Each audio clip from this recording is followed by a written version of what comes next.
7 o'clock, it's planning board time. And I hope everyone had come to take a look at the 6:17 minutes. I read them, and if you have any corrections, I didn't see anything. no, Nope. I need a motion to approve them in a second, and we'll move on to filings. Motion to approve the minutes. Thank you, Michael. Second? Thank you. All those in favor? Aye. Opposed? Abstained? Abstained. Okay. Four. Because you were absent. One. He was absent. We're keeping track. That's all right. Any filings, Jen? No filings, And no Form A plans? no Form A plans. Well, it's dinner time. We have the PV Crossing Pizza Site Plan Waiver. Absolutely. They're back. Gentlemen, No pizza. all right. All right. Well, you shouldn't be doing it until you're open. You know. So as you guys requested at your last meeting, we did provide some information. So this first thing shows you where that retail building B sits on the site. And you can see there is a little access drive near the dumpster. And that is where delivery vehicles would pull in and go in the side door. And you can see the parking that's around there. And you'll recall the only other tenant in that building is a pediatric dentist and a all-age orthodontist. So they're closed at a certain hour each day, and then all of their parking is available for these guys, probably when they're busiest. But there was only a difference of a few parking spaces, as I recall. So that was the first big plan. And then if you look at this elevation, this is what the front of that building looks like. So you can see the dark line there. Everything to the right is the dentist, and they would be the space to the left. And you can see that access door here on the east side, right near the fire roof access. And then, let me see, then there's this is the large floor plan. So you can see the tenant on the right is that big giant space. And their space is the tenant space to the left. And you can see the two doors, the one on the front and the one on the side. And last but not least, you see the very nice floor plan that David and Marcello drew up for what, I can't, sorry, I'm just killing it, for their potential space here. So you can see the front door, you come in and you have a little kind of one person kind of seating area where you're looking out the window while you eat, checking out what's going on outside. You have some booths down the right-hand side, a few floating tables. Is the round thing your pizza oven? Yes. All right, I assumed as much. I was like, pizza oven or igloo. So there's the pizza oven in that counter space, kind of where you take orders and stuff, right there. And it's in the front, yes. Okay. And then relocation of the bathroom, it looks like, so that it's available to staff and patrons. Yes, again, this one is our first sketch. We're gonna meet with the architect tomorrow. Okay. Start the whole fine-tuning of all this, and we'll keep you guys updated. So that's pretty much kind of what they were thinking of in terms of the interior floor plan. So that's kind of, I think everything you asked for, at the last meeting, where you told them they could apply for site plan waiver. So what I'll do is I'll ask any board members to ask any questions that popped up in their mind. And I'll ask anyone in the public, if there's anyone here that sees something that we're missing. Jen's included in that. And then I guess I'll ask that we waive site plan review with, it'll be typical conditions. You still gotta get the okay from the fire department. You still get, there's a whole bunch of, you shouldn't be working in a void. Then you start contacting everyone. Because for us, all other boards have to say it's good. And wherever the oven is, there'll be something the firemen wanna have there to make sure that you're safe. and on and on and on. Sure. So, any board members have any No, comments, anything I'd to weigh say- in on? No, the issues that were brought up at the last meeting, apparently to me, have been addressed. You know, the questions about the other door, you know, the elevation, the parking. Okay. Looks good to me. Yeah, I don't have any I mean, I again looked at the site a little more closely the other day when I was at the market, and it seemed, you know, there's plenty of parking. Okay. No issues there? Scott, you've seen it for the first time? What style pizza you serving? This is good stuff. It's Italian. So Okay. wood. Wood fired. Brick fired, Wood brick fired, ovens. yeah. Yeah, and pizzas from specific regions of Italy, and they will tell you which region it comes from, and they have, for the last Would be meeting. pizza and sandwich, So you can take out or eat in? yeah, Yep. Yep. limited space, so there's no, big restaurant, that's only, Yeah. but yes, those are the two options, Good, those are my questions. Good. Any comments from the public or concerns? No? Okay. In hearing that, I'll need to have a request to waive site plan review that sends them on, Subject to the approval of all other necessary approvals. So I'll make a motion, we waive site plan review for this applicant, PB Crossing Pizzeria, and that they comply with all the regulations of the state and the town of Sutton. thank you, Scott. Need a second? Second. Thank you. Got that, Jen? Mhm. Any other comments? Hearing none, I'll call for a vote. All those in favor? Aye. Opposed? Abstained? Congratulations. Right. Right, keep us posted. I'll put that vote you just heard in a letter format and get it to you. And it will also go to the building department, so they know you have a waiver, so now you just really need to work very, very closely with the building department I'll start tomorrow on all morning, the so code compliance. if they are not aware, I'll let them know. Okay, cool. So the hearing's closed. How do we do? Because it's important. I mean, there'll be more people coming after you, and you'll be someone that How was your process? did. What's my process? Yeah, to how do we do? We've already No, no, approved no, it, so no. now you can, How do you think the now you board- can say we were good or bad. Oh, very good. No, you don't have to say that. No, no. Nothing, It was, nothing we can improve on? I'll let- Yeah. No, but please, you have our planner's phone number, and there'll be more people coming in. We wanna be business friendly, but it's new to us, because we're usually residential stuff. It's important that we do a good job, and make people feel welcome, so. Any complaints? That's the complaint department. All right? Good, thanks for coming in. Thank you. All right? And then correspondence, we have Chris Wendell, 219 Whitens, we have Okay. a bond. Come on up, Oh, Chris. did we have to close that hearing? Oh, yeah, we need, Oh, I need no, a no, motion. that wasn't a hearing. Oh, That what? was a We site waived, plan we waiver. waived it. Right, so as you know, Chris recently, or a little while ago, completed 219 Whitens Road, and he had a bond in place so his first guy could move in potentially, and the bond covered all of his landscaping, his remaining site work, and he had a deadline of June 1st on that bond. Not done. So I told him he has to come talk to you and tell you why it's not done and when it's going to get done. Thanks for coming in. All right. So I'm not gonna make excuses. The spring was a little wet, as everybody knows, and I got behind on It's just like, general work stuff, not that that's an excuse or, you know. And the only thing, then I had to get the sign approved, which I'm not saying that didn't happen quickly.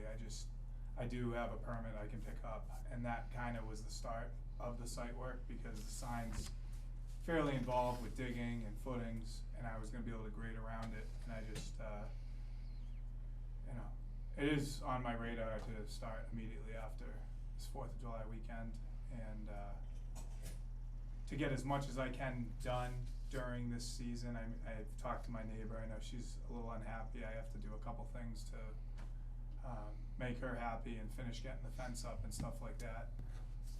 Realistically, with the weather, I mean, I know you guys probably want it done, and I'm not saying I won't, but, the weather is not ideal for planting trees and stuff in the middle of the summer. So I didn't know if we could get all the grading done, get the fence done, get the sign in, get everything kinda cleaned up, and, hop on, like, early in, late in the summer on the planting in the grass. That was the point of the June one. I get it. I'm not saying it wasn't. It's just, I mean, everybody does know we had a bad spring. Not that that's an excuse, but it's hard on a slope, and then all my other work, I don't know, I'm not trying to make excuses. It doesn't No. matter to you. It's not the end of the world, it happens. So, August 31st, September Yeah, 31st, that's fine. what's, I mean, I think realistically, You give me I a wanna date. clean the site up right now, anyway, for my own good, and to make my neighbors happy and clean the place up. Most In terms important. of grading and spreading loom and all that. I think it's a waste of time trying to hydroseed it and grow grass in the middle of July. But I will do that, but it's just trying to plant and keep all those trees watered and have in full sun is gonna be a chore. But, definitely before September, 31st, I mean, that. No, But I will come back in the next, we have to month. renew the bond. Huh? That's the bond is expired, so I'll get we that need to taken care renew of. it. We Yeah. can renew it for a year and then. Yeah, I don't that's- need that. We don't No, need that. realistically, I'm not making it up. Jen knows I have approval for the sign, the permit's ready and building, I'm gonna pick it up tomorrow. Right. Right after the 4th, I'm gonna be down there getting the sign in so I can grade, get all that stuff done. And then grade all around the building, finish that. It's not too far off, but at least make sure my neighbors are happy and get everything cleaned up in that regard. So if you finish the grading by the end of July. Yes, Yeah. And then the plantings by, mid-September. middle of September, yeah. Like a September. I wanna have everything, 15. ideally, in a perfect world, everything would be done for Labor Day. So September 31st. Is plenty. Would be, Cause then after then, I've missed the window again, kinda, so. should we make it August 31st? I mean, I don't think it, it might not be done right at that date, so. Yeah. Go ahead. I think maybe we ought to do like a two-part process here. One would be the grading, which can be done during. Yeah, I mean, at I'll this come point, back. And then maybe the planting, so like the grading by the 31 31st. July Mhm. or August 1st. Yeah, that's either fine. one. And then, maybe another month or September 15th. That's fine, too. Whatever, that way. So there'll be a bond in place. Yeah, And so then you you don't, and I make don't, a you have to motion. come in, just if Mhm. it's done and you go Yeah. down there, you. I can send Jen pictures or whatever. Yeah, you need to I start working. wanna finish it too, so I don't, Right. So you do a motion to extend the bond, Yeah. in two phases. So the July 31st for the site work, to all the finished grading and the loom down, Can the sign go in by then? yep, Okay. and the sign. or at least this, Sign, yeah, the or at least the other structure and the. Foundation for it, Yeah, and yeah. whatever, yeah. And then the remainder of the site work By by September September 15th. Do you think maybe, just go to September 30th, just end of the month, just a couple of weeks might, Okay. given the weather, it's, Yeah, if it's 95 September's a better degrees month through to September, do yeah. it There's all. no motion on the floor, Mike, so. Yeah. And if the work's done, you have a bond till September 31st. If it's done August 31st. Yeah, cause I gotta get the paving done too, so if I wanna get all the, If you get it all done, you get your money back. I know, but I wanna get the loom done first. Yeah. So that we can stay off the parking lot when we pave it, so September 31st would be ideal, 30th. 30th, sorry. Nope, no 31 in September. Okay. That's it. At least someone That's all. knows that. Yeah, I think. Yeah, I would, 2 phases still. yeah. So we get a report Yeah, no, that it'll there's be work done. done on it. So at the end of July, we'll hear that there's been some work done. Yeah. And then, we'll expect it to be done by September 30th. Did you have that chime in there, Kyle? I didn't hear anything from you. That works for me, 2 phases, as long as it's done by September 30th, yeah. Scott? I would agree. Okay. Any comments from the public? The neighbor isn't here, but the neighbor should be happy. It's good the neighbor's not here. That's the priority. I know I talked yeah. to her today, she's not too Yeah. happy, but I wanna make her happy. Yeah, I it have looks, so- it looks rough, I know it definitely. does, I'm not trying to Yeah. make any excuses, I just, Okay. grading it and fence work, and that will go a long way to make it look, Yep. make it look more appealing at this time. And I'm gonna finish her side, even if I have to redo it again in the fall. Right. Like if it, just so it's graded, and I'll attempt to seed it. Well, that's important. You've done a I've been good, mowing it, you've done a good job so far. It's important to keep a neighbor happy. That's, Yeah. cause I knew it was a mess first, so I've just been mowing the whole thing, but. and if it was worse, they'd So be the here, and work- then it's worse. The first phase, you want to include the fencing in that first phase? Or you don't? Do you think that's reasonable, the fencing? Yeah, I guess so. I mean, I wanted everything to kind of settle over the winter. I can get that in, and then I Okay, can yeah. work. It might be a little hard to do some of the grading later along that side, but I'll at least attempt to work with the neighbor, make sure she's happy, contact Jen, and get as much as I can done by the end of July, Okay. and then finish So everything it up. includes the fence. It includes the fence. Okay. Mhm. Fence? Yeah, there's no reason I can't do that, so. Okay? So you need a motion to extend the bond to July 31st for the remainder of grading, loom and fencing, and September 30th for the balance of the site work shown on that plan, or on the plan set. I mean, that's the landscaping, but on that plan set. Should we have the motion So moved. in a second? Second? Thank you, Michael. Any more comments? Hearing none, I'll call for a vote. All those in favor? Aye. Aye. Opposed? Abstained. Thanks for coming in, Chris. There are some minor plantings already done, but that's conservation stuff. So Okay. all the trees that are in the back are done in the fall, but that Okay. doesn't really matter. All right. Just so you know. See those. I know, it'll be done. I want it I done. don't see it from the street. We have other correspondence, just one more piece, but in the attempt to make sure we stay on schedule, at 7:10, we have a public hearing for retreat lots at 125 and 135 Singletary Ave. So, Yeah, I mean, all that's in your correspondence is just for your reference, for you to take home, and you can ask questions at a future meeting if you Oh, want. okay. These are all the current bills related to zoning that are before the state legislature. Legislature. That's- And that's what this as is? you know, whenever I go to a mass planning directors conference, at least one of the two, the spring or the fall, we get a case law update for all of the cases decided that have immediate ramifications as a superior court or an appellate court case decision, which means they're the latest law on that subject. And there are some that are land court, that are advisory, they're considered advisory on future planning issues, if they're land court. So, these are the latest, and you'll see, you've got my notes on there from when I was sitting in the session, so hopefully those notes will help you. But it's super important, as you know, to keep up on case law, so you know the latest law on any particular issue. So this is from the spring conference I went to a few weeks ago in North Adams. Okay? thanks. So this is our homework. Well, yeah, you got a lot, so. Okay. Thank you. Mike, you wanna read that? In accordance with the provisions of section 6.1 of the Sutton zoning bylaw, common driveway bylaw, the planning board will hold a public hearing on the application of Gianni Romero of Sutton, Mass. for a special permit for a common driveway to serve 2 lots owned by Felters Mills LLC at 125 and 135 Singletary Ave. The hearing will be held at the 3rd floor of town meeting Monday, July 1st, 7:10. You just introduce yourself and then present the project. Thanks for coming in.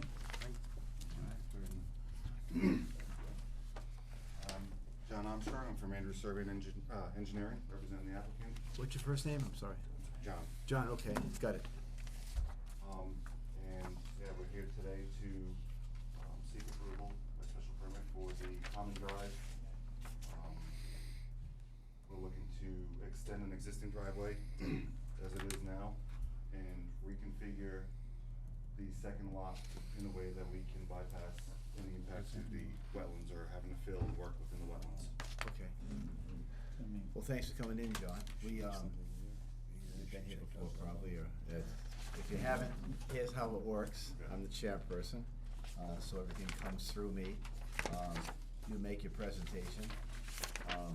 I ask the board they have any questions that they wanna ask you, and then we ask the throngs in the audience if there's anything that they're concerned about that should be brought up.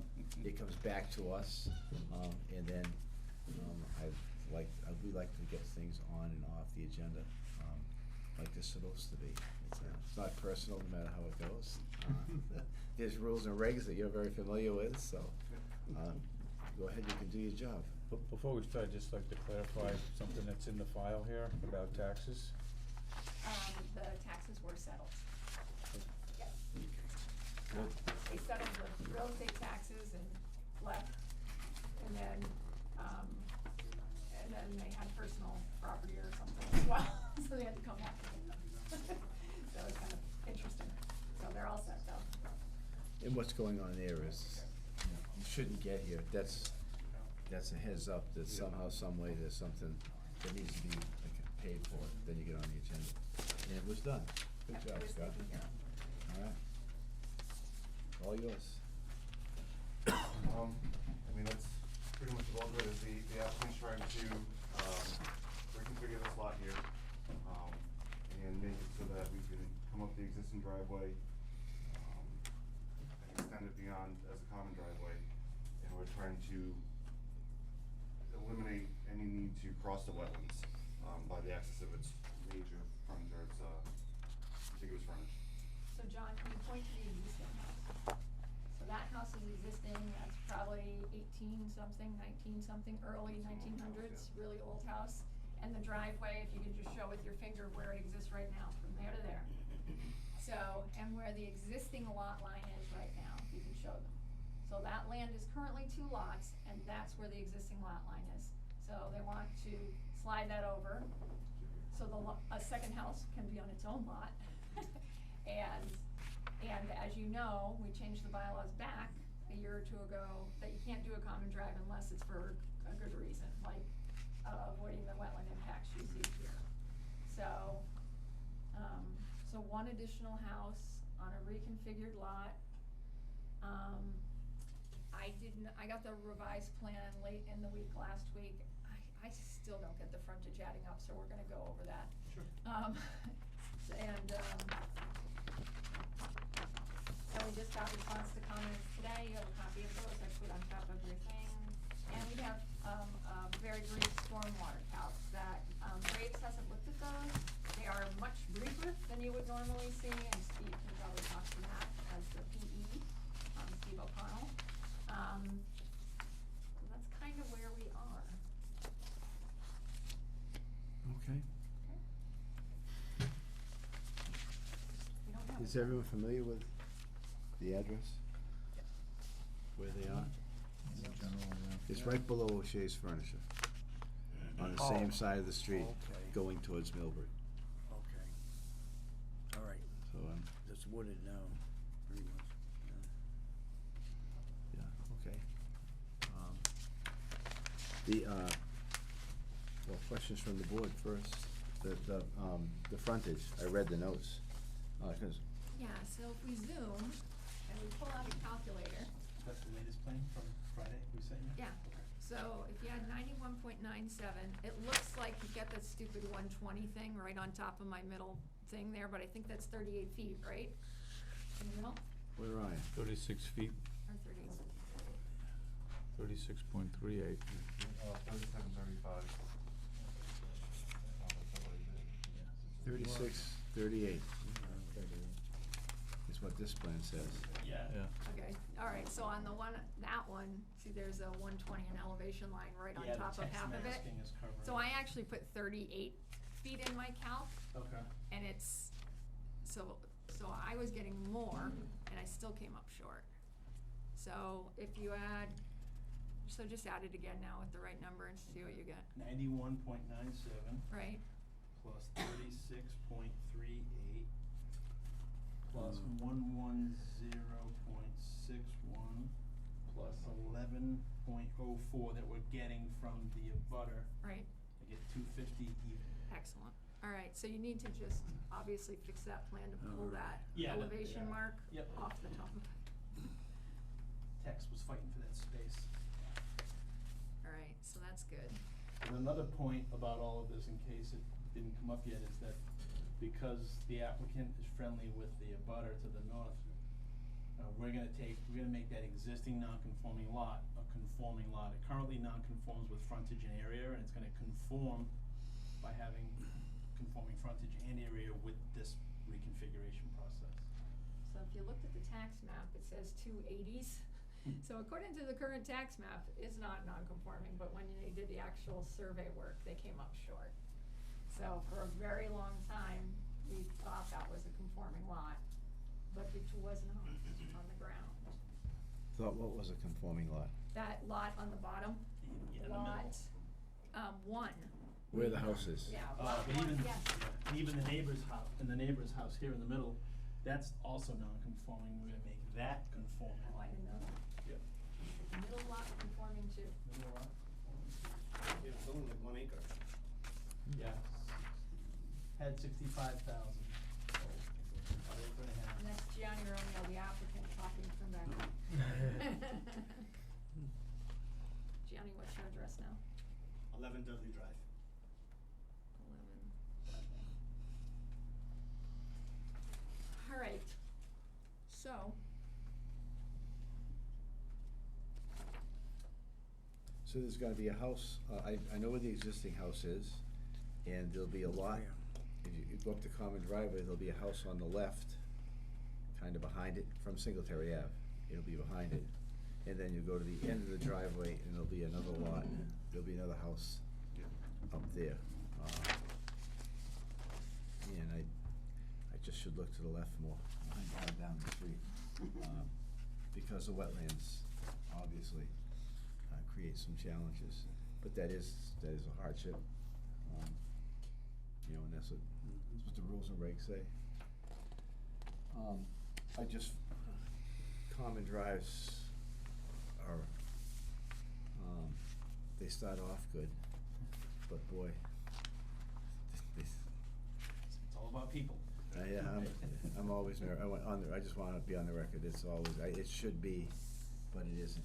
You know, someone doesn't pay to play, it just, it's a complicated situation, but most things that we look at are complicated, that's why we're here, so. Questions or comments from the board? Or concerns?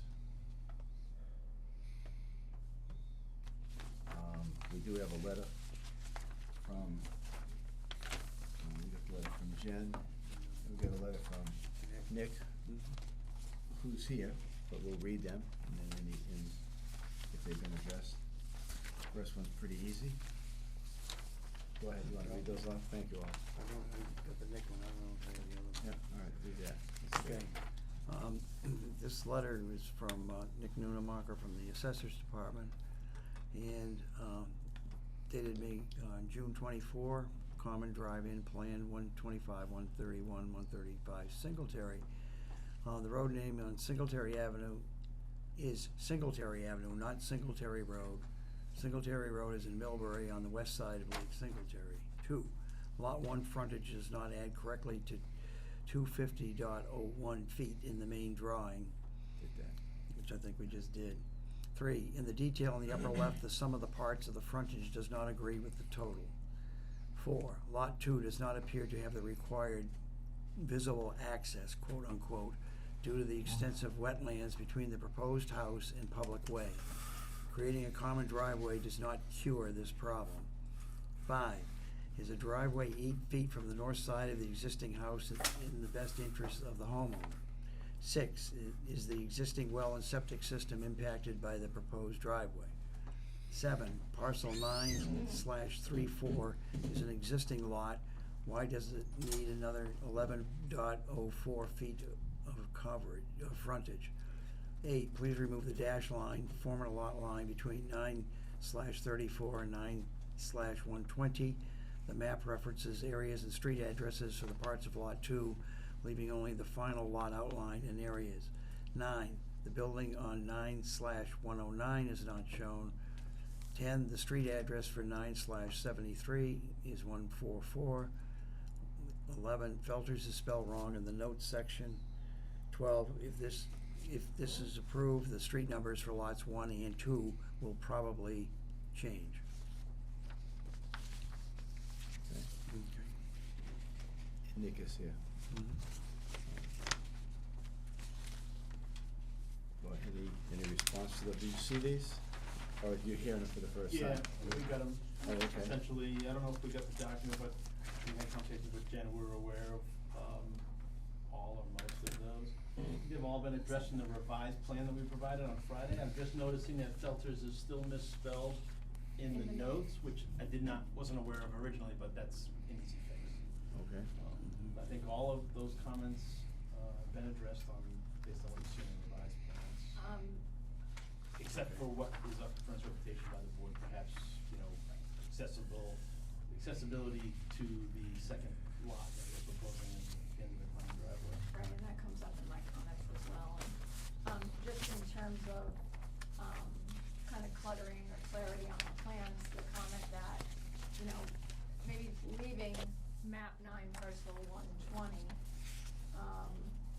and taking off or putting down on the side that all the rest of that information, like previously map 9 parcel 120, and then previously map 9 parcel 34. So when you look at this, you just see, the new configuration. And, I'm going to assume, and Nick can correct me, that the map and parcel numbers would probably stay the same, although the addresses might change, according to Nick's comments. The configuration's not really. Is there a well and septic system at the house? I know it wasn't occupied for a long time, so, and they've been doing some work. There's an existing well, and There is. There's a new septic. There is a new septic. Yes. So those approximate locations should be shown as well. Yeah. They are not. Yeah, so the septic, has been approved, and the work associated with just the existing house lot is currently in front of the Conservation Commission. It's about wrapped up with them, so we'll show that information on the next revision of the plan. The approved septic and, well location. Good.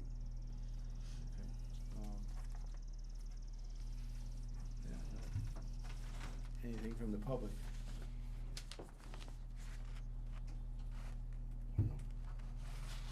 Back to the board. Any other concerns? I just, as I read through these notes that Nick had presented, the only one I catch, like, question number 4 that's on there, lot number 2 does not appear to have the required viable access due to extensive wetlands between the proposed house and public way. Creating a common driveway does not cure this problem.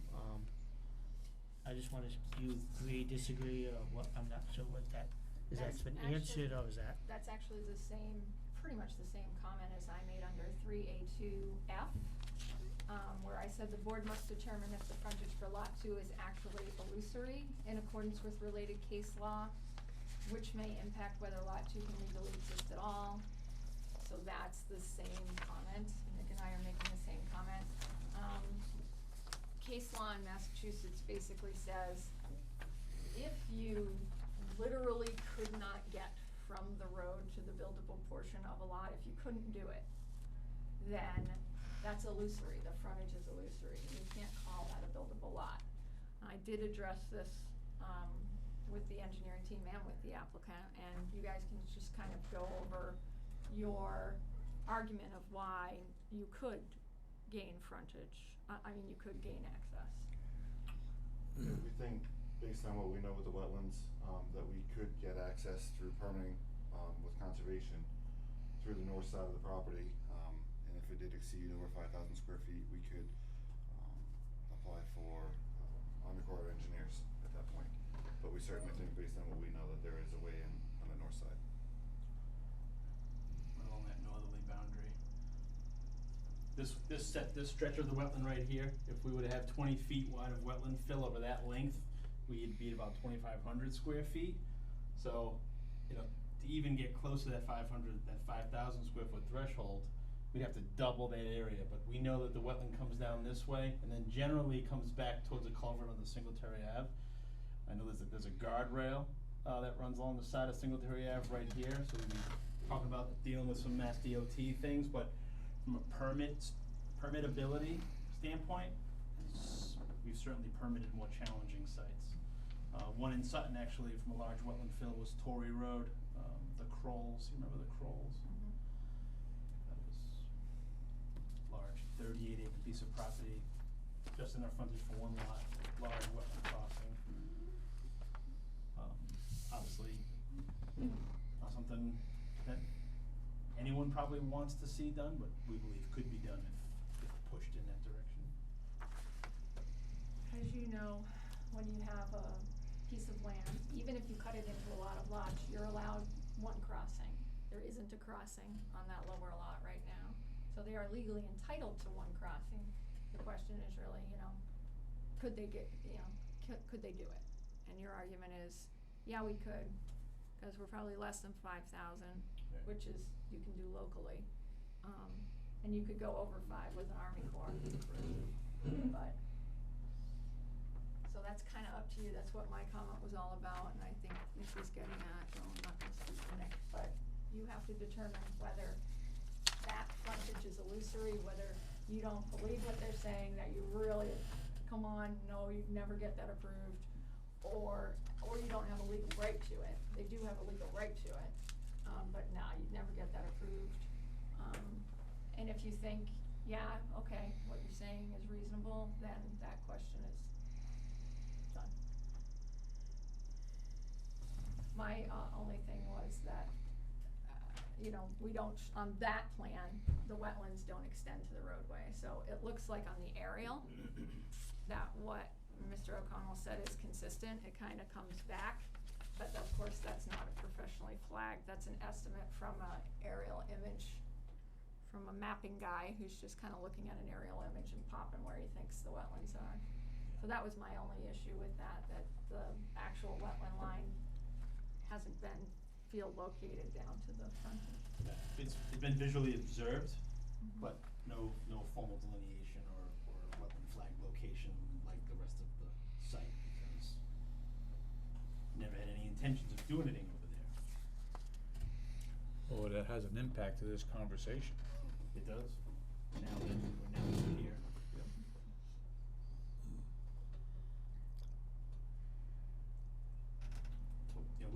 There's enough public record evidence and from site observations that we're comfortable making that statement. Certainly not our decision, unfortunately.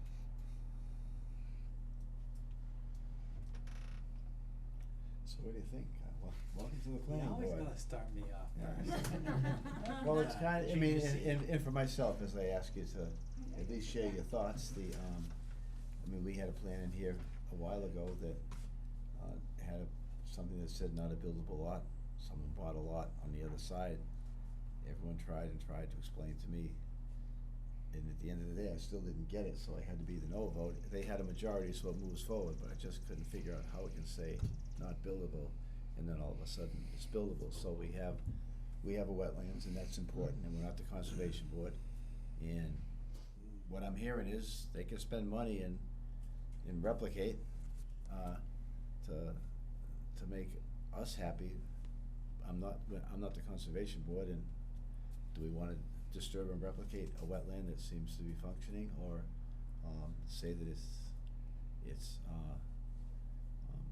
they can do it if that's what we want them to do to create the lot, or they can do this and not touch the wetlands at all, not do any crossing and any replication, so that's a challenge. I mean, we put the bylaw for this, it's a big wetland that was for, terrain and Yeah. blockings for the common drive, and Public safety. that's what they're doing.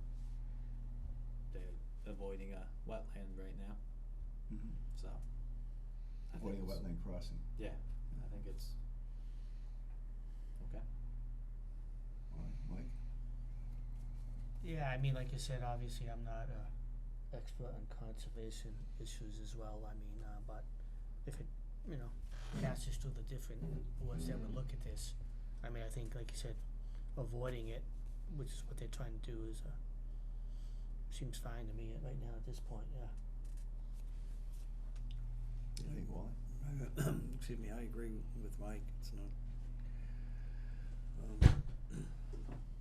So Scott, do you buy the argument? That's kind of the main question right now. Well, I'm looking at two sets of delineations that don't agree. So I don't know that it's, you know, Oh, you need I have that. this in front of me, and I have that, and they don't agree. This is just an illustration. And so maybe this is not correct, and this is correct. To me, because we have two boards in this town, conservation being one of them, I'd rather hear them weigh in on it. Yeah. Not necessarily evaluate, study, and delineate and all these other things, but I'd like to at least see an opinion from them. Just whether, what do you want them to weigh in on, like whether Is they this- think is the this- wetland curves in like that and allows passage until you get to that? Or does it look more like this, or does it actually go up to this line, or, you know, I don't know. Do you have passage over there? Do they have passage, or do you run the driveway right down the property line? Cause this doesn't show it touching a property line like that does, so what's, looking at the right thing? Yeah, it definitely touches the property line. I think what you had is probably what's here on the TV. Yep. So you can see how this stream would touch the property line. So this green line is the bordering vegetated wetland. It's the wetland resource area associated with that blue okay, line. that's what's on is the here, yeah. stream, So just by default, the fact that the stream runs across the property line, the BVW would run across the property line too, and that's what this is. That stream is right in the middle of here. So if you apply that green line over to the property line, you have this area, which would be upland. And even if you look at different, I don't know how good you can see from where you are quality-wise with the screen, but you can even see a difference in the color.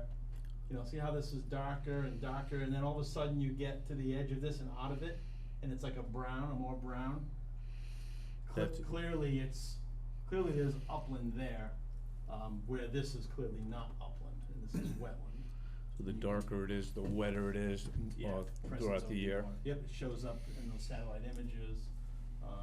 Again, and even if this were to deviate, which I'm sure it would deviate from this satellite mapping, if it were to deviate from a wetland delineation and it kinda went up and came back down and went up and came back down, if there was a little bit more wetland fill than what we'd have here, because we'd have some down there now, again, we're saying that that's okay.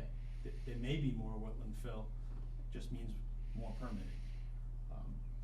I wouldn't stand here and tell you that it would be permittable, if this wetland, you know, went over the property line all the way and covered this corner. You know, Those are not the it'd get too long conditions. for me to tell you that that's permittable. Right. Thanks, Scott. The public, can you, go ahead, Nick. Let me just explain with the assessor's map, which you see up on the screen here, the lines that are there. The assessor's maps were prepared about 1975 by aerial photography at a scale. The resulting drawing was a 1 foot equals 1 inch on the drawing equals 400 feet on the ground, and then it was photographically enlarged to 200 feet to the inch. At that time, photography was in the winter, when there were no leaves, and they delineated the brook lines as best as they could see, which is difficult at that scale. And they also delineated what they thought was the edge of the wetlands. Almost always, the BVW is outside of that, in there. The assessor, and the property lines were prepared from deeds and plans and records. I'd like to think our maps are pretty good in Sutton. I'm a registered land surveyor, I would not trust them. They're a good guide, but after that, we have to depend on the surveys that Andrews has done. That's far better than our assessor's map. So which one is Andrew's plan that delineates the wetland? This one with the green? Well, I feel like Nick's talking like apples and oranges. Like, I think the assessor information is the assessor information. The property lines and things shown are the assessor's information. The satellite imagery comes from a different source that the assessor's office, you know, has contracted with this mapping company to provide additional supplemental information. So, the assessor's information is put in from various records, deeds, record plans, compilations of both. In some areas, the assessors are extremely accurate. In some areas, they're as accurate as the information that it came from. I think Nick's statement about trusting assessors maps is spot on. We never advise anyone to trust assessor maps unless just to pay their taxes. But I think, to touch on the wetland delineation aspect of it, I think it's, what's relative, from a distance and location standpoint from the wetlands that are shown on satellite imagery, from satellite photographs, and someone at a desk trying to make it all fit for general planning and mapping purposes. In this case, is pretty good, compared to the, real world delineation. And I'll use one area as an example. So the corner of this lot, you can see how this wetland comes in and then ultimately comes back up towards Singletary. Kind of comes in and comes back up towards Singletary. If you were to go a little bit further south, I think the map shows this wetland on the bottom. Yep, you can see that, shows that on the bottom. So it's a planning tool, and from experience, to be honest, and even if you were to turn the contours on, you'd see a topographic change from this area up to that non-wetland area. But, I think Wow. I think everything Nick said was accurate. But my statements were based were based on our findings, in addition to other resources that are available. Sorry, dead. Jen? It just died. Oh, Any comments from our planner, anything that, or other board members? Yeah, I mean, there's, let me see. I'm looking at, cause Steve submitted today the response to comments. They've added the grades on the roadway, so that's good. Site distances, there's 3 trees there that they're gonna have to go through a process with Mass Highway, cause that's a state highway, to take down those trees. So that's, they're gonna have to deal with that. And the instrument, I assume we'll use the same deed restriction you use on the Putnam Hill lots, where you have a master deed restriction and every single deed refers to that one restriction. Well, I shouldn't say every single deed, so those 2 deeds actually, so you'll probably have to do an adjustment to that one. Are you gonna rehab the lower house? Has that been sold, or are you going to sell it? It's in the process of selling. Okay, so when you do that deed, you're gonna wanna reference that master. And, let me see, North Arrow, I had the same comment as Nick. And the same comments about spelling Felter correctly. And we talked about illusory frontage. And they did add the note on who flagged the wetlands that are shown on that plan. That note was added to the plans, just for additional information on when we show wetlands that are impact the frontage or buildability. I'd just like them to put the name of the firm and when it was done, and confirm that the flags were field located, they're survey located as shown on the plan. So that was added to the plan. So there's just some adjustments that we've talked about tonight that need to be made to the plan, so it's a nice clean plan. So the wetlands have been flagged? Well, not all the way down to the frontage. Yeah. Cause there was never any intent to come in that way. Okay. But unfortunately, in this case, the location of the wetlands determines whether that can even be a buildable lot. So, So I find, in Romeo, I find myself, aware of the fact that for every decision we make has ramifications. And I think and hope you're right, and it's just that small area. I also know, because the previous guy was in here, it's as wet as it gets. So whatever is wetlands now is, if it was flagged, that it's as wet as it's gonna get there. And I hope it's not, if it's less, but if that was actually flagged, and I'm more comfortable saying, and so it is illusionary, and you could do it. It costs more money, but to have it actually flagged by someone that says that's exactly what's there, so you guys know that if you wanted to move forward, you could do this and replicate. I wouldn't feel a need to have you do that, but not having the wetlands actually flagged by someone puts me in a lousy position for the next person that comes in and says they didn't have to do it. That's why I brought this up, that's right. Yeah, the only section that's not flagged relative to what we're talking about. Is right there. So, yeah, so the dash dot line type that you see is actually delineated wetland. And then what it does as it gets closer to Singletary Ave from there and along Singletary Ave is what's not officially delineated. If that was, Even easier. I'd be very comfortable, and I drive by it, and I can drive by it tomorrow. I don't know what I'm looking at.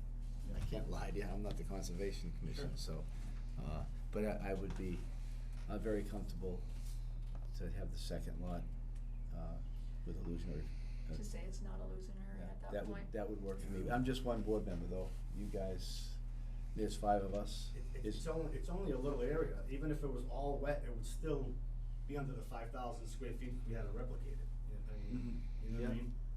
Yeah. Worst case, it's just a small area, and even if we consider it all wetlands, it's still under the 5,000 square feet. It really is not gonna change anything. And that's easily permittable through conservation, the 5,000? Up to 5,000. Up to 5,000 is- Yep. Yeah, there's a straightforward permitting path for that. The other permitting path over 5,000 includes Army Corps of Engineer permitting. Doable, we're doing it right now in Upton. Not fun, not cheap. Doable. So what you're saying, Steve and John, you can kind of, probably won't have you mess up your plan by coloring it in, but, and what you're saying, Gianni, is if you look at what's up on the screen, if all of a sudden that wetland hung a left turn and went perpendicular right to the lot line, and all of that area was wet, if you go 15 to 20 feet wide, which you need for a single family driveway. Thank you.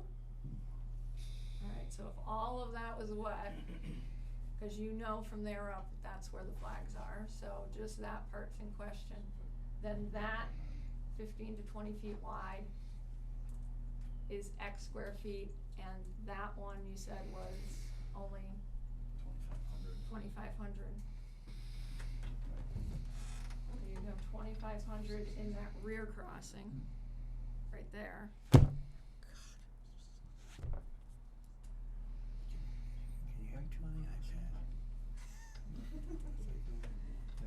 So if all of that corner was wet for the distance of a driveway, what are you giving me, 20 feet?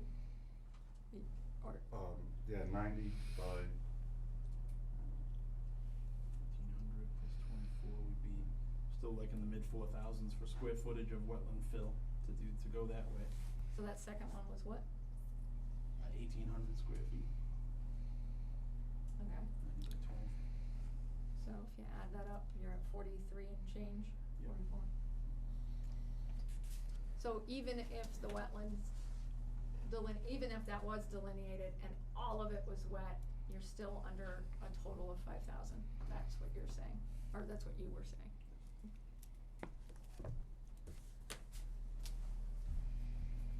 So their argument is, in case we missed it.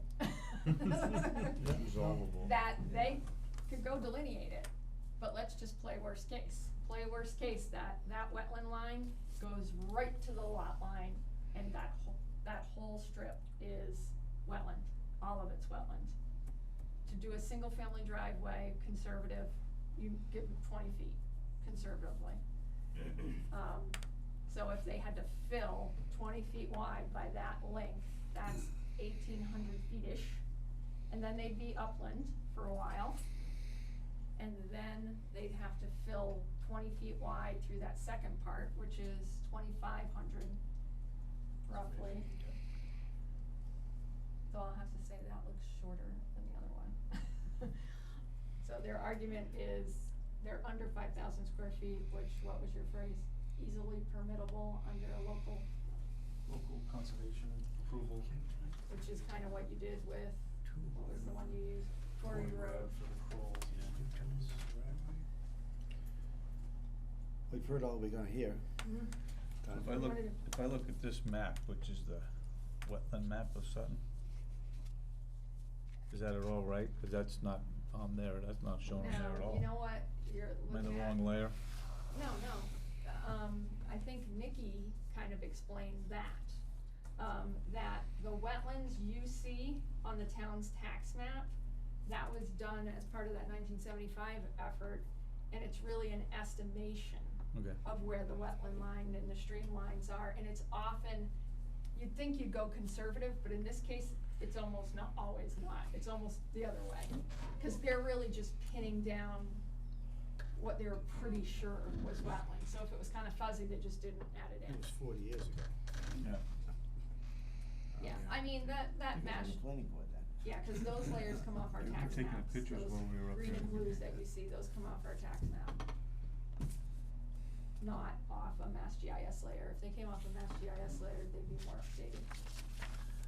But they're not. Well, I feel like the board has had plenty of information.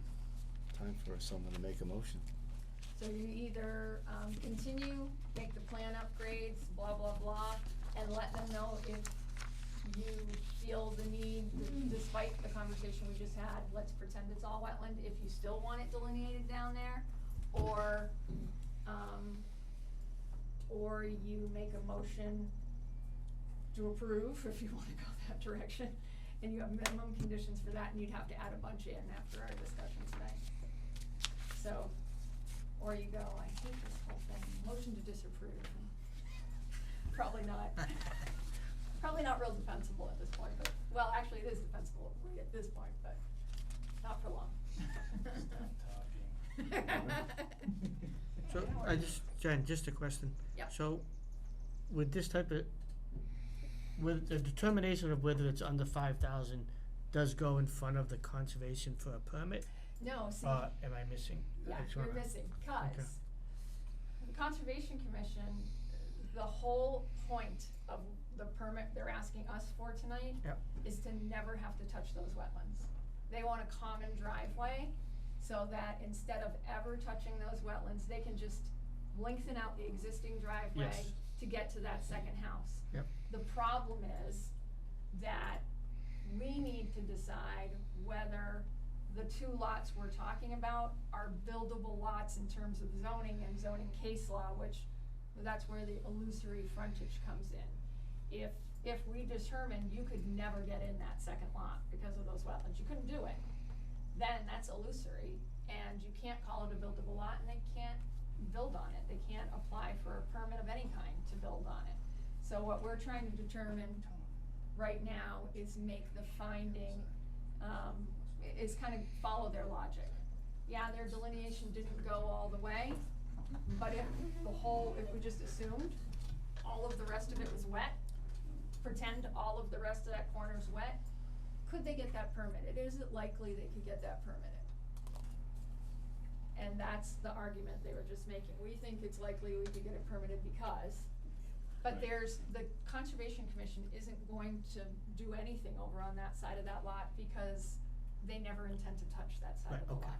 okay. No application in front of the Conservation Commission for That side of it, lot, okay, yeah. okay. Another point that Gianni just made to me was, we didn't really look at this area very closely because we're giving parcel B to the abutter in exchange for a strip of land down here called parcel A, so that we can get conforming frontage here, give him conforming frontage in area, and then we have conforming frontage there. But by doing so, we're taking an opportunity for another potential wetland crossing location here, where again, we'd be under 5,000 square feet.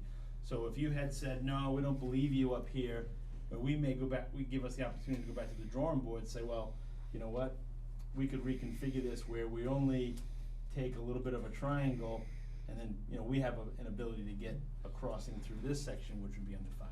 I think we have two options to achieve that wetland crossing, to overcome your concern of illusory frontage.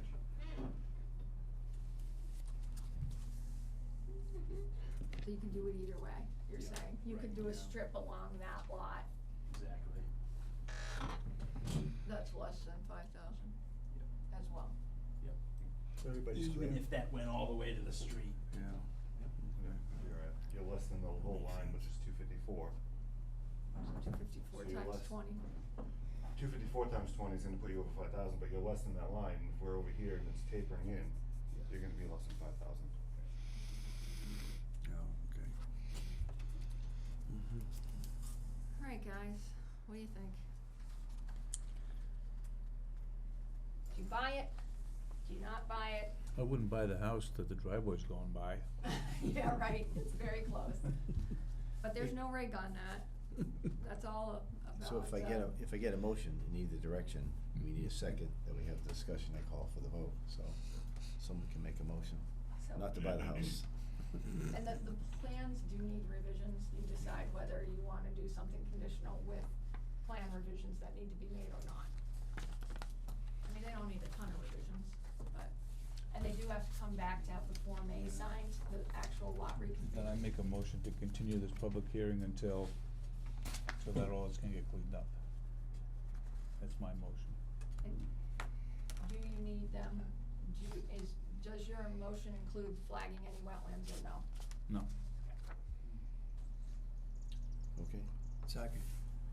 All And right. that would be, it's gotta be a date, time and date certain, Why don't all those dates? Next meeting? So what we would do was we would jam this in at the beginning of the next meeting, cause you have 5 public hearings, so this would be number 6. 7:05 on the 15th of July. Oh, I'm not gonna be here. Are the other 4 of you gonna be here on July 15th? Yes. Okay, that's what I need to make Plan sure. on it. Huh? I plan on it. Okay, good. Never know. God willing, and the creek don't run. Well, this Might have is, a trip come. this is the first night, so Miriam or Bill could watch and Yeah. be able to vote too if need be. Alright, so 7:05 on the 15th. Yep. Any other comments from any other board members? No, I would agree, I mean, as of now, that, the delineating, adding on that extra pieces doesn't seem to be worthwhile. I mean, if it, as you say, it's, even if it was all wetlands, it would still go within, so why go to an extra piece Okay, if not? still got that, and then you get your plan B. Yeah. I sense it can happen. I need a motion to approve the continuance, and then it should be pretty fast. That's why I stuck it into a 5-minute slot. It'll be early, so, all those in favor? Aye. Opposed? Abstained? Okay, Okay. so that was Scott, I'm sorry, I missed the second one, and that was Scott. Alright, so we'll see you for 5 minutes in the first time slot on the 15th. Okay. I'll make sure, yeah. Sounds good. And I'll be on time. We'll work out some of Brilliant. these things with Jen. Yes. The document Yeah. increments and, get the plan revisions. Yeah, and, we'll have Jeff Be Walsh smooth. look at Yeah. the drainage counts really quick, because to show where the riprap is gonna go. Cause this driveway goes like this, and then it goes flat to Yes. the road. So that was one of my concerns, so they're popping some riprap. So we've kind of been down this road with conservation a little bit, because, you know, what we're permitting with conservation is this driveway, and then also this entrance and some of the work around the existing house, cause it's in the 100-foot buffer zone. So, as part of that process, yeah, we've had some riprap for erosion, and then just to touch briefly on stormwater, right now, and including the map that Jen had up, all the stormwater, you know, funnels from Singletary Ave and from the site into this intermittent stream that runs through this property and that we saw a few minutes ago that runs up this way and kind of runs, I think it comes under Singletary Ave this way. So we're not adding runoff to Singletary Ave, which is kind of one important criteria.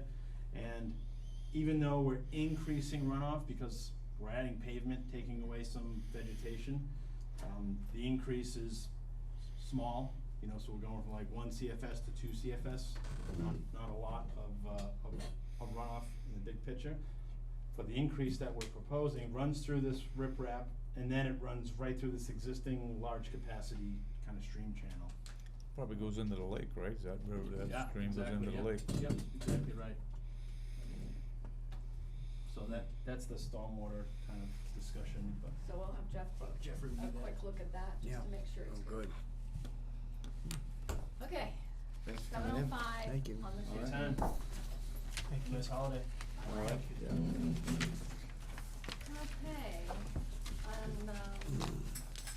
211, The 725 Kayla Estates hearing has been continued. now, let's just get our, ducks in a row.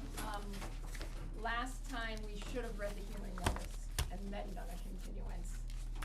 We did say time and date certain, so I've checked, we're covered, because you did make it very clear the time and date certain we would be going to. But let's now read that hearing notice for Kayla Estates and do a formal motion as opposed to, and at this point, with a brand new kind of, this can't go to the 15th, this is gonna have to get bumped one. So here's the hearing notice, and Wally, a future chair, can read it. In accordance with provisions, excuse me, of chapter 41, what's that, Mass Law 81-L M.G.L, in the Sutton zoning bylaws, 6.E, open space residential development, the planning board will hold a public hearing on the application of Thomas Hannon III, 65 Burbank Road, Sutton, Mass, on land owned by Karen Bebka for the estate of Sanger at 211 Boston Road. The application is for an open space definitive subdivision entitled Kayla Estates, prepared by Quinn Engineering, Inc. of Paxton, Mass., showing 3 proposed lots and a new roadway with a length of approximately 486 linear feet. The original hearing was scheduled for June 17th, and was delayed to July 1, and I guess Now, we're gonna need to go to, we can't do a brand new project on the 15th, so let's go to 8/5. August 5th at 7:10. excuse me, 8/5. 8/5. Yeah, We'll. 7:10. Okay, we'll move it to, August 5th at 7:10. That's a motion? That's a motion. Okay, Second. thank you, Scott. Any comments? Nope. Hearing none, I'll call for a vote. All those in favor? Aye. Opposed? Abstained. Okay, so now we're just gonna talk bylaws with you. Good job, Scott. All right, as you know, the warrant closes in August for, for the fall town meeting. You have in front of you tonight, hold up the pretty book. That is your formal copy of the residential housing needs study that was presented to the Board of Selectmen.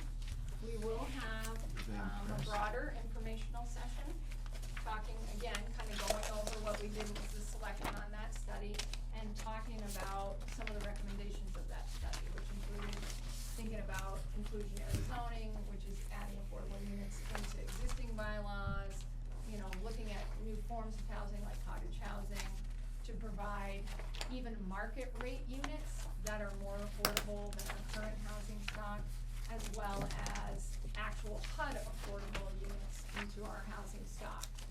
So what I gave you was, just a whole bunch of things. I just wanted you to, you know, this is the research file folder for that cottage housing bylaw, that I wrote, and I gave you copies of some of the more important documents that went into that. You have, this article from the Planning Commissioner's Journal on future housing demand. You have this article from the APA Journal on pocket neighborhoods. You have this white paper on cottage housing. which is kind of some of the foundation of what you see in that cottage housing bylaw draft that I already gave you. So I wanted to give you some of the background stuff so you kind of knew where the ideas, where it all came from, kind of how we got down to the draft we currently have. I also wanted to start giving you information as kind of the citizen planners here in Sutton, information on what affordable housing is and what it isn't, because there's a lot of bunk out there about what affordable housing is. Frankly, affordable housing takes many, many forms. Section 8 housing is affordable housing, but that is not the kind of housing we're planning on encouraging. We're looking at what's called low-income HUD housing, which is not very low income, as you can see from the current table that I provided you. It's based on the median family income in the Worcester metro area, which is what we're a part of. The median family income for fiscal year 19 was $97,700. That was the median income per the Census Bureau, American Communities Act. And so those who are considered low income under HUD guidelines, they make 80% or less of that.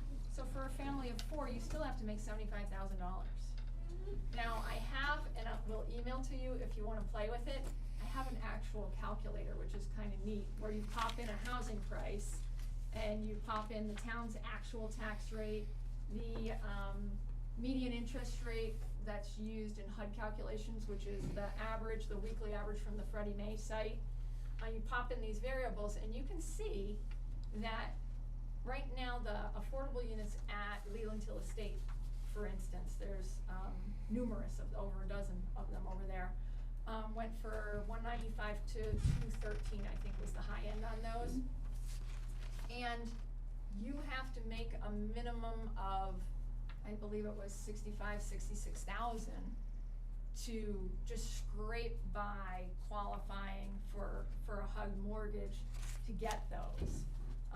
So, I mean, $65,000, you're not making it minimum wage. You have to have a decent job, or you have maybe you have 2 minimum wage jobs.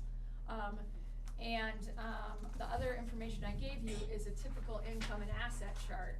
So you also can't have more than $75,000 in assets, but again, $70,000, that's not a bad amount of assets, especially if you're a young individual, or some seniors downsizing who have certain exemptions from what they can have in a bank or a retirement account, things like that. So I wanted to kind of give you some base information on that. When we're talking about affordable housing, we're talking about affordable housing that you still have to have a decent job to get. We're not, people get these visions in their head of, riffraff, who don't work, moving into houses in Sutton, and you can't afford these units.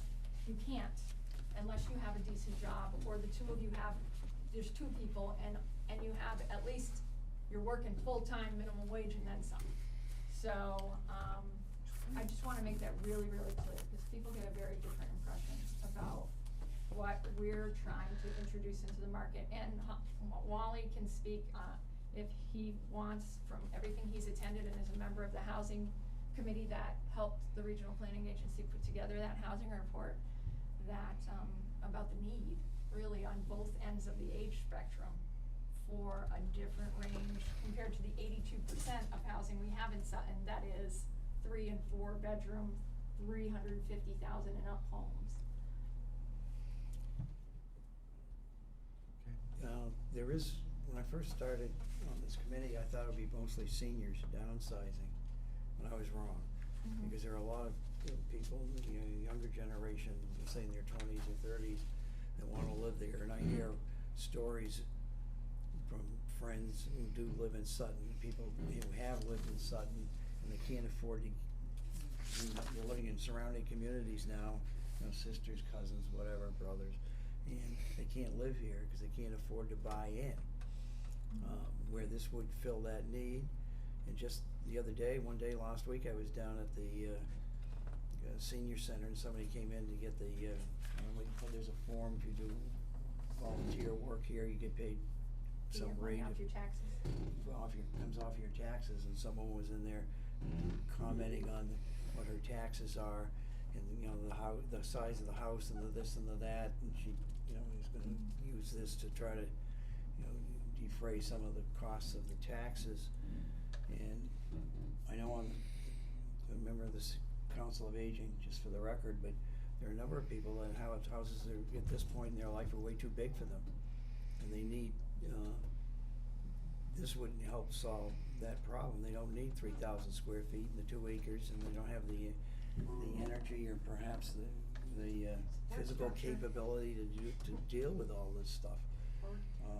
So I think that there is a need, and I don't think it will change the whole, what I call ambiance of the community, which is certainly, I think that we all. Done right, yeah. Yeah, I think we have to do it right, properly, but I think for all of us sitting up here, that's one of our major considerations, is what I call the ambiance of the community and what we are. Yesterday was a fantastic example. It was.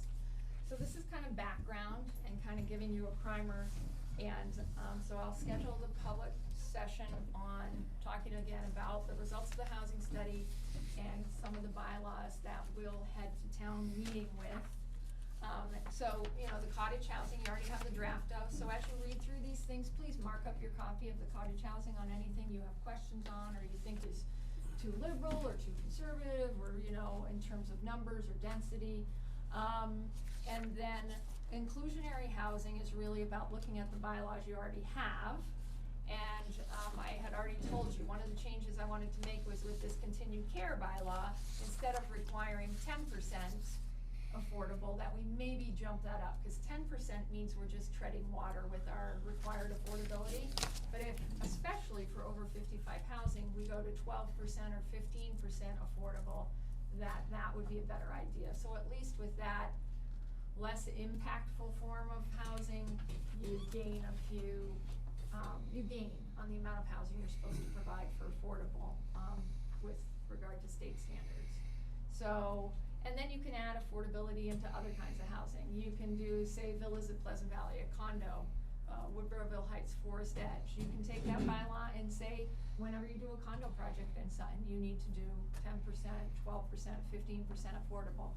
So think about the other kinds of housing we have in Sutton, and if you think they should be more inclusionary, they should require these affordable units, again, that you still have to make decent money to live in, but it provides a different, both market rate and affordable units, a different range of housing we don't have here in Sutton. Again, with the intent of working on design and regulations, so you don't lose the ambiance that this town enjoys. One of the other bylaws we need to do, you'll see I gave you this documentation on MS4. This is a regulation all towns have to comply with in terms of how you're controlling your stormwater. This has to do with climate change, it has to do with water quality, and to be MS4 compliant, we have to adopt some additional regulations both in the zoning and in the subdivision rules and regs. And it's gonna center on post-construction mainly, like what do you do post-construction to make sure that the water running off the site stays clean, that you have a continued maintenance regimen. So that last page, and I'm basically gonna turn mainly this last page into a model bylaw. So I just wanna let you know, this is the background, this is the state statute, this is the consultant. We are working with Comprehensive Environmental Inc. is who our highway department is in charge of most of this implementation. So we're working with they were hired by the highway department. We're working with them on making sure our actual infrastructure, our storm drains, our pipes, all of our stuff's compliant with it, our physical infrastructure is compliant, and the bylaw is the second part of that. So the town has to be compliant in what we do, but we have to make sure everybody else who builds here is compliant in what they do. So you'll see a draft bylaw come out of this. You have this one pager, state law. For some reason we made this first bylaw change, we didn't make this second bylaw change. building permits, you're supposed to act, when you approve a project, you're supposed to start construction on that project within X months. This one says, we used to have 6 months, and the state gave it 12, so we changed our bylaw. Our bylaw says 12 months. This second one is kinda interesting, and I think that's why we might not have enacted it. This is a longer term for special permits. We had 2 years, you need to use it within 2 years, or it lapses. They changed the state law, you actually get 3 years. So, the two feel like they conflict a little bit to me, because exercising a special permit, say on a retreat lot, means you pull a building permit. So this one says you've gotta pull it within 12 months, but this one gives you 3 years. So, I'll just talk to council about that, but I believe we need to change our bylaws to make it go from 2 years to 3 years. So, I'll just double check this with council and, eliminate any wording conflict that we might have, and you'll see this one added so we're consistent with state law. Okay. And in terms of other bylaws, I don't think we're gonna tackle anything else right now, because I think housing's a real big subject that we need our hands around. But next year, we'll be doing, sign bylaws. I got all the legwork from our regional planning agency almost 2-3 years ago now. And I've got 2 actual sign industry people. I think some of you will remember, we've asked them when they were in here, would you participate? Cause it's useful to have somebody from the industry also having input, not so they get everything they want, but so we don't enact a bylaw that's not realistic with respect to what's out there. So the only thing we should put in the sign bylaw is somehow the height limitation got knocked out. I don't see it anymore, and that was at 18 feet, so we should probably put that back in there just as a fail-safe. Right now, we don't want 30 feet high signs, cause the height limit is 30 and 35 feet in some zones, so, that was the only thing I was gonna do, more of a housekeeping thing. So, unless there's anything else you can think of, that's what we'll be focusing on fall town meeting. And you've got a lot of reading to do there, on the background, but. We got any homework on it. Let's adjourn before we get more. Sorry. Need a motion to adjourn So moved. at 8:25. Get a second? Second. Thank you.